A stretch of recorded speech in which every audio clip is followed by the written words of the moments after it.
Tout compte fait, Éric Revel, les enjeux géopolitiques de ce match aussi. Le sport à ce niveau, c'est aussi de la politique. Hein. Bonjour Éric. Ah bah y a pas de... Bonjour Patrick, bonjour à tous. Oui, il y a pas de doute. J'aimerais commencer par cette belle petite phrase de Tahar Ben Jelloun, qui est le grand romancier franco-marocain, qui dans une tribune dit je préfère parler d'un match France et Maroc plutôt qu'une rencontre de la France contre le Maroc. Bon voilà, je pose les bases. C'est quand même qu'un match de foot. Mais vous avez raison, il y a toujours une dimension politique. Et d'ailleurs à ce niveau de la compétition, bah oui, il y a un contexte historique, il y a un contexte politique qui plane. Prenez les relations actuelles, par exemple entre la France et le Maroc, entre le roi et le président de la République. Elles sont pas bonnes, il y a des problèmes diplomatiques, il y a des problèmes de visa.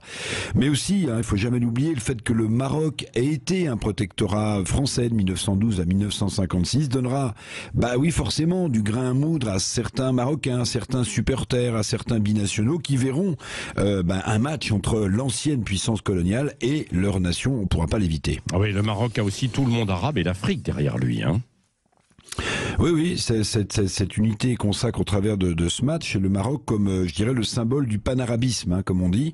L'aspect géopolitique est là aussi impressionnant. L'Afrique, vous l'avez dit, le monde arabe, font du Maroc le porte-drapeau. Alors le Maroc est devenu tout à coup, y compris pour le Maghreb, et c'est intéressant, y compris pour l'Algérie, avec lequel il y a des soucis sur le Sahara occidental, par exemple. Le Maroc est devenu la fierté de nombreuses nations. Alors, mais certains vont plus loin, Patrick. Le Monde, par exemple, note dans un article que ce match revêt aussi une importance pour la Palestine. Oui, dont l'équipe des Lions de l'Atlas serait devenue tout à coup le porte-drapeau. D'ailleurs, la question palestinienne, on le voit sur les images, est omniprésente à Doha.